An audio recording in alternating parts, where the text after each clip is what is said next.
احنا النهارده في اسنا معانا دكتور عمر من اكبر المفتشين الاثريين هنا، وهيشرح لنا اسنا عامله ازاي. ازيك يا دكتور؟ صباح الفل. اخبارك ايه؟ منور يا ريس. هشرح لنا تاريخ اسنا دي من بدايتها لنهايتها مع المأذنة الجميلة دي. هنسمع كل حاجة في الفيديو ده. يلا بينا. جدا ممكن نادر لما تلاقيه في مركز تابع لمحافظه.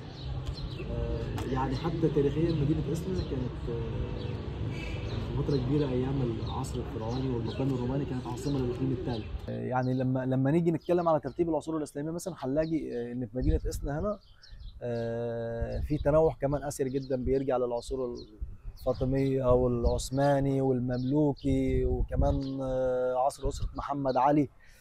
فالشاهد من كلامي ان هنا في تنوع وزخم حضاري كبير جدا جدا جدا. يمكن واحنا واقفين في المكان ده اكتر شيء بيميز المكان ده هو البانوراما الاثريه اللي احنا موجودين فيها. يمكن ده احنا حاجه حابين نحافظ عليها، اللي هو النسيج العمراني المتكامل اللي موجود في مدينه اسنا. بمعنى ان هنا هتلاقي فيه التقاء للحضارات بشكل عام. يعني بنقول مثلا حضاره مصريه قديمه، هنشوف معبد اسنا معبد بطلمي روماني، من المعابد، من اهم المزارات اللي موجوده في مدينه اسنا. يمكن لما تزور المعبد في مجهودات كبيره جدا من المنطقه ومن البعثه اللي موجوده في اظهار النقوش والتفاصيل الفنيه، وممكن لك ان تتخيل انك تشوف الالوان بزهوتها وجمالها ونضارتها، وكانه بالفعل الالوان دي معموله النهارده. المعبد ده موجود بالقرب كمان من وكاله اثريه بترجع للعصر العثماني، من الوكالات المهمه جدا برضه هنتكلم عليها. تمام. فعندك هنا تقابل حضارات جوه المعبد نفسه، هتلاقي فيه اطلال كنيسه قبطيه، وكمان احنا على مقربه من المعبد والوكاله، وبنلاقي نفسنا جوه مأذنه اثريه بترجع للعصر الفاطمي عدى عليها ما يقرب من 1000 عام. فبالتالي كل ده بيشكل لي حاجه اسمها بانوراما اثريه حضاريه او متحف مفتوح. ناهيك عن كده كمان ان انت لما بتتجول في شوارع المدينه العريقه بتشوف نماذج للحياه من المواطن اللي هو بتاع النهارده. يعني ممكن تشوف بتاع المكوى الرجل، مهنه كادت ان تختفي او تندثر. تشوف مثلا ورشه النول، تشوف مثلا معصره للزيوت، ازاي انتاج الزيوت بقى، وازاي ان موضوع المعاصر ده كان مهم جدا جدا جدا في فتره كبيره في القرن 18 والقرن 19. تشوف سوق الجسريه. كل ده واحنا في نفس المكان. مش يعني كل الاماكن اللي انا بحكي لحضرتك عليها دي في اطار ضيق جدا. تشوف المنازل التراثيه، هتشوف حاجات كتير جدا. فالشاهد من كلامي ان احنا المكان اللي موجودين فيه دلوقتي ده بيمثل بانوراما حضاريه اثريه مهمه جدا. فيما يتعلق بقى، عشان انا مش عايز اسرد كتير، بس انا حبيت اديك اطلاله سريعه عن التنوع الحضاري اللي موجود في اسنا. ويمكن كمان اسنا في العصر الفرعوني برضه كانت متميزه، لان اغلب الناس مرتبطه او مرتبط فكره بان الاثار الفرعونيه اللي موجوده في اسنا هي معبد بس. لا، ده احنا عندنا كمان في اسنا اماكن كتير. عندي ده معبد خنوم. تمام. لا، ده في عندك بقايا معبد في كوميل لم يتم اكتشافه حتى الان، يعني لسه يا دوب ظاهر الاساسات بتاعته. في اكتر من جبانه زي عن ختيفي وجبانات اثريه مهمه جدا. في يعتبر منطقه اسمها منطقه الجبلين الاثريه، من اهم المناطق الاثريه واللي اتوجد فيها، يعني واحد من اقدم المومياوات في التاريخ البشري. كمان لما ترجع لعصور ما قبل التاريخ، عندنا محميه الدبابيه الجيولوجيه عمرها اكثر من 55 مليون سنه. التنوع كمان في العصر القبطي في الاديره. محمية دونية ولا محمية صحراوية؟ لا، محميه جيولوجيه. تكونات بالظبط كده، تكونات رسوبيه وكده. في كمان بعد كده في العصر القبطي مثلا في عندك دير الشهداء ودير الفخوري. في هنا مزار الثلاثه فلاحين. كل دي بتحكي قصص عن حياه الاقباط في مدينه اسنا في القرن الرابع الميلادي. كنيسه الام دولاجي، وبالمناسبه برضه الوحيده اللي بتحمل الاسم ده على مستوى العالم. كل دي برضه اماكن اثريه موجوده في العصر القبطي. العصر الاسلامي كمان عندك المأذنه بتاعت الجامع العمري، عندك نفس المأذنه في قريه اسمها قريه عصفون. تم الانتهاء برضه من ترميمها بالفعل. عندك كمان في قريه اسمها الجرايه، في مجموعه معماريه كامله اسمها مجموعه السلطان عبد الجليل، بترجع للعصر المملوكي. كمان في عندك وكاله الجداوي بترجع للعصر العثماني. كمان لما تروح لاثار العصر الحديث اللي احنا بنسميها اثار الاسره العلويه، هتلاقي في هنا قريه اسمها قريه الوبرات، قريه كامله بتتكلم عن اثار الاسره العلويه. فيها بقى قصر الملك فاروق، وبرات المطاعم. فيها قصر الملك فاروق، فيها استراحه للملك فاروق، استراحه الحاشيه وقصر الملك. فيها ميناء اثري، فيها مقياس نيل تحفه. فيها وبرات المياه. وموضوع عبارات المياه ده كان انتشر بشكل كبير جدا في عهد محمد علي، انه يهتم بتوسيع الرقعه الزراعيه والاهتمام من ميه الفيضان. بس مش كده وبس، كمان لا ده في اماكن اثريه نيليه او مائيه عفوا. تمام. عندنا قناطر اسنا القديمه اتبنت في عهد الخديوي عباس حلمي الثاني في عام 1907، متصنفه كده هندسيا واحده من اجمل القناطر على مستوى العالم هندسيا. تمام. كل دي حاجات بتثبت ان اسنا فيها تنوع كبير جدا من التراث الحضاري والثقافي والاثري والكلام ده. احنا النهارده في زياره مأذنه الجامع العمري. مأذنه للاذان، المأذنه للاذان، فهو لما نيجي نقول مأذنه كده معروفه ده المكان اللي كان بيصعد فيه المؤذن عشان يؤدي وظيفه الاذان. لكن هل المأذنه في الحضاره الاسلاميه ارتبطت بس في مفهوم الاذان وحسب، ولا كان ليها وظائف تانية كتير؟ تاريخيا كده ان المأذنه برضه في الحضاره الاسلاميه كان ليها اكتر من وظيفه. في وظيفه النداء، الاعلان عن مواقيت الحروب. الاذان من ضمن وظائفها بس مش هي الوظيفه الاساسيه. المراقبه والاستطلاع،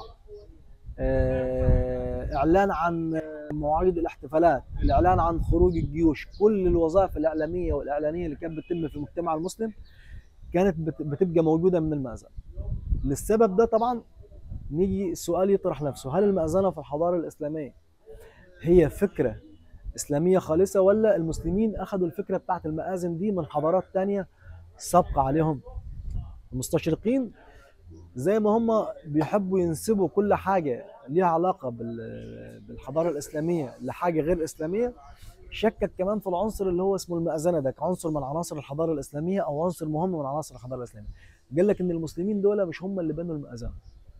امال ايه يا عم المسلمين دول خدوها منين؟ قال لك المسلمين خدوا الفكره بتاعت المأذنه من صوامع او من الصوامع الرومانيه. بدافع ايه بقى؟ بدافع ان المسلمين لما راحوا فتحوا دمشق اقاموا الجامع الاموي في دمشق على انقاض المعبد الروماني اللي كان موجود، واستغلوا الصوامع بتاعه المعبد للاذان والنداء. خدنا كمان في اتجاه تاني ان المسلمين خدوا الفكره بتاعه المآذن دي من الابراج اللي موجوده في الكنائس المسيحيه. الراي ده للاسف جنبه الصواب، والراي ده طبعا خطا، لانه الثابت عندنا في الحضاره الاسلاميه ان المأذنه عنصر اسلامي اصيل.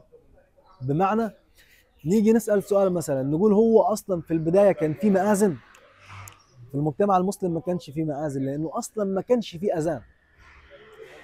لكن لما فرضت الصلاه وشعيره الصلاه باعتبارها من الشعائر الاسلاميه واقرها الدين الاسلامي، كان ضروري ان المجتمع المسلم يبحث عن شيء يؤذن من عليه.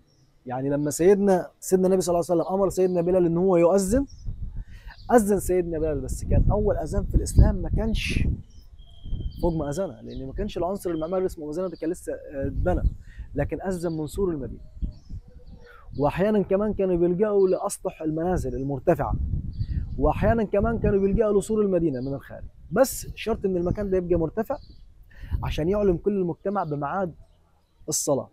بمرور التغيرات طبعا وخلاص فرضت شعيره الصلاه، ثابت تاريخيا ان في دار حفصه بنت عمر رضي الله عنها كان في حاجه اشبه بالمناره كده بيؤذن من عليها. تطورت الفكره لغايه ما اصبحت وظيفه المأذنه او المأذنه كعنصر معماري. يبقى نقول كده بين قوسين المأذنه نتجت او تم انشائها تلبيه لحاجه ملحه فرضتها شعيره الاذان. يعني ما كانش الاسلام اشر او اقر ان في اذان ما كانش هيبقى في مآذن، فهي ارتبطت بحته الوظيفه مش اكتر من كده. ده فيما يتعلق بالسرد التاريخي بتاع وتأصيلها في الحضاره الاسلاميه. طب هل المأذنه دي في الحضاره الاسلاميه كان اسمها المأذنه وبس؟ كان ليها مسميات تاني كتير غير المأذنه. كان اسمها عساس. عساس ده مكان المراقبه ومكان الملازمه او التعايش، اللي هو الراجل اللي قاعد بيعسس يقول لك اللي هو قاعد بيراقب المكان بالظبط كده. كان ليها اسم كمان المناره لانها قريبه الشبه بين المناره ويعني اللي ممكن نشوف كده المنارات بتاعت اسكندريه والحاجات دي كلها، فحاجه اشبه بكده.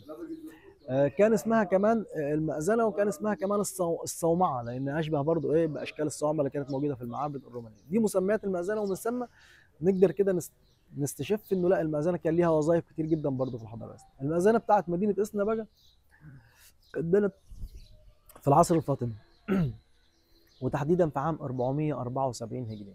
ولما نيجي نتكلم على العصر الفاطمي نتكلم ونقول انه ده عصر الشيعة. الفكر الشيعي كان قايم على الفكر المذهبي او الطائفي، اللي هو نشر الدين والتوغل في الحكم عن طريق الدين. فبالتالي كان ضروري جدا ان الفاطميين دول يحافظوا على المساجد القديمه ويبنوا مساجد جديده من نفس المنطلق ومن نفس الفكره، اللي هو التغلغل في الحكم عن طريق الفكر الديني او الوازع الديني. تمام كده.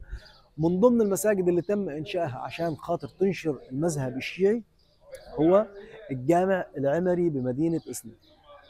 يمكن الجامع العمري ده يعتبر، ليه دايما بنقول الجامع العمري؟ عشان المسلمين كان ليهم عاده وعرف انه كل ما يفتحوا مدينه يقيموا المسجد الجامع في وسط المدينه ويقولوا عليه الجامع العمري، وده طبعا تيمنا بجامع عمرو بن العاص اللي هو اول جامع اتبنى في مصر الاسلاميه. يبقى اذا طبعا في الجامع العمري هنا في اسنا، وفي الجامع العمري في اسوان، وفي الجامع العمري في اسوان، وفي الجامع العمري في جنة. فمش جامع عمري واحد بس، في اكتر من جامع. الجامع العمري في مدينه اسنا اطلق عليه لفتره كبيره جدا، وفي كتاب الدكتوره سعاد ماهر واكثر من حد من الاساتذه المتخصصين انه ازهر الصعيد. كل علماء الصعيد وجهابذه العلم والمشايخ الكبار جدا زاروا المعبد ده، لان المعبد كان مساحته ضخمه ومساحته شاسعه، واتبنى كمان المسجد بالمساحه الهائله دي بالاعمده الجرانيتيه الضخمه اللي كانت مستجلبه من عمائر قديمه شانها شان باقي العمائر اللي كانت موجوده في مصر الاسلاميه في التوقيت ده. المسجد للاسف طبعا كله تم تجديده، ما تبقاش بس من المسجد الا المأذنه الاثريه دي. اللي بنى المأذنه دي سعد الدوله ابو منصور سرتكين الجيوش، الذي كان عاملا لامير الجيوش بدر الجمال في عهد الخليفه المستنصر لدين الله الفاطمي. طبعا ايام الشده المستنصريه كان في مشاكل كبيره جدا، وان المسجد ده سمي مسجد النصر تخليدا طبعا لذكرى انتصار نفوذ كنز الدوله على نفوذ جنود الخليفه المستنصر على كنز الدوله. كان في فتن طبعا ايام الشده المستنصريه، وكان في محاولات للخروج عن الحاكم في الوقت ده. من ثم تم اخماد كل الفتن اللي موجوده هنا في الصعيد، وتم بناء المسجد ده وسمي مسجد النصر تخليدا لذكرى الانتصار الجيوش المستنصر على كنز الدوله في التوقيت ده. المأذنه طبعا اتبنت في عام 474 هجريا. المأذنه في التكوين المعماري بتاعها متفرده وهائله. الجزء طبعا المستطيل بتاع المأذنه ده هو الاكثر متانه والاكثر حجم. كان دايما المعمار بيهتم بالقاعده بتاعه المأذنه عشان هي اللي هيحمل عليها.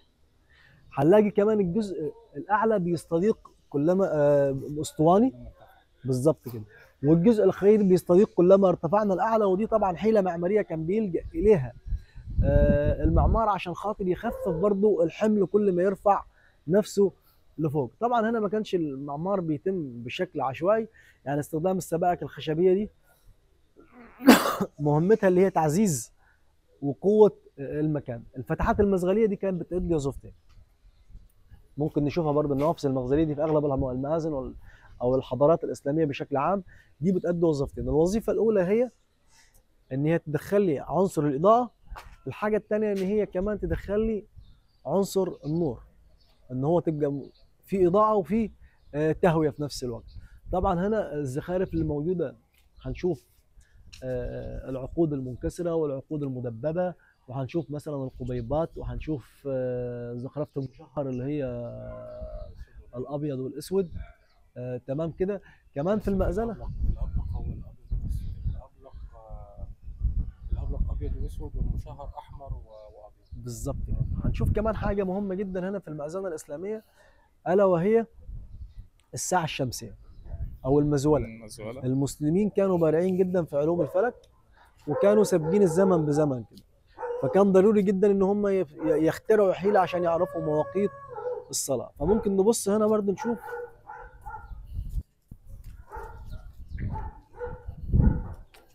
المزوله دي، ودي من حساب خليل افندي ابراهيم مهندس الخريطه الفلكيه في عام 1287، ودي بترجع عهد الاسره العلويه. دي كانت معتمده على تحديد مواقيت الصلاه زي ما احنا شايفين هنا في مؤشرات الغروب والشروق، وفي مكان في النص كده ناحيه المربع ده المفترض انه كان في حاجه اشبه بالبوصله بتاع الساعه او بعقرب الساعه.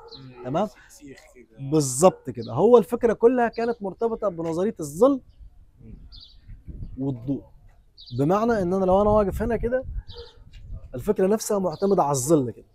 الظل جه على المؤشر ده، فانا عرفت النهارده انه توقيت اذان الظهر المؤشر اتغير راح لاتجاه الثاني، وطبعا ضروري جدا انه اساسا في حركه دوران للشمس، فبالتالي الظل نفسه متغير على المؤشر، فبالتالي هي دي كانت الوسيله اللي بيقيس بيها تحديد مواعيد الصلاه في التوقيت ده. في حاجه كمان، حاجه مهمه جدا لجأ ليها المعمار المسلم، هو الشطف اللي موجود في الاركان، بافتراض ان المكان ده شارع. طبعا كان في تعظيم للشارع والحرمه الشارع، فكان ضروري جدا عشان ما يعيقش حركه المرور بالنسبه للناس الماره عمل الشطف ده، لانه في التوقيت ده ما كانش يتعمل سور للمأذنه زي ما احنا شايفين كده، فده كان شارع والشوارع كانت اضيق من كده شويه، فكان ضروري جدا ان هو يعمل موضوع الشطف ده في الجزء ده عشان خاطر يبدا يعمل عمليه تيسير لحركه الناس وجودها في الشارع. يمكن الشطف ده غالبا موجود في الجامع الاقمر في شارع المعز، ممكن تلاحظوه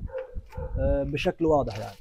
طبعا المأذنه دي اتعرضت بسبب الزلزال اللي حصل في التسعينات 92 بالظبط كده، كادت ان هي تكون شبه هتنهار، اتعمل لها صلب، الصلب ده استمر لمده 10 سنين.